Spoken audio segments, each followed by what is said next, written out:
Arthel? Yeah, Eric, there are so many complicated legal issues here, so we're going to sort them all out with our legal panel. Misty Maris, a trial attorney, and Robert Schalk is a defense attorney and a former prosecutor. Good to see both of you. Robert, I'll start with you on this. Let's talk about those protests. Are they legal?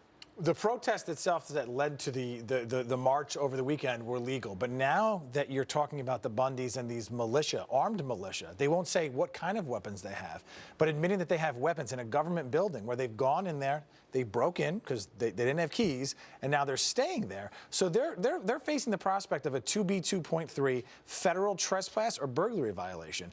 And if you take it further, if they find out that they have weapons there, you're talking about increasing their possible sentencing if they are eventually charged. And I think if they don't leave peacefully, that the government should pursue charges against them. And how high might the sentencing go? Well, the sentencing guidelines.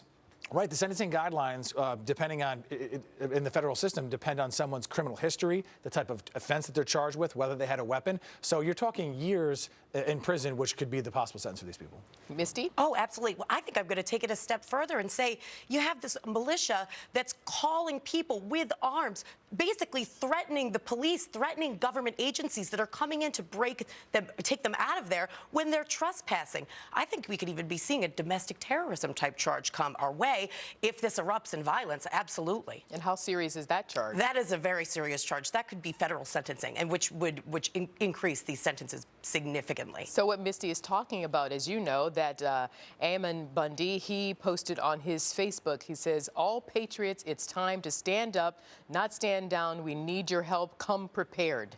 I have no problem with a call to action if you feel as if someone's constitutional rights are being infringed upon, these people in Oregon. Here's the problem. The people in Oregon aren't the ones who are asking for the call. It's this individual from Nevada that has a beef with the federal government. If he believes, or the people of Oregon believe, that the government is taking land that doesn't belong to them, is infringing on their rights with regards to them being ranchers, is unlawfully sentencing the Hammonds, which is the case that was mentioned in the story. Right. There are lawyers, there are ways in which you can file lawsuits against the government to get your property back, to say my rights are being violated. To call to action over the internet individuals with weapons to come to a state and overtake a building is not the right way to go about doing it. And meantime, Misty, to let you jump in there, but meantime, as you know, these Ammon and his gang, they're saying, and by the way, we are going to remain peaceful, but if they come at us, we will defend ourselves. Absolutely. They've come out and said it. They said we have people that are willing to die and people that will use violence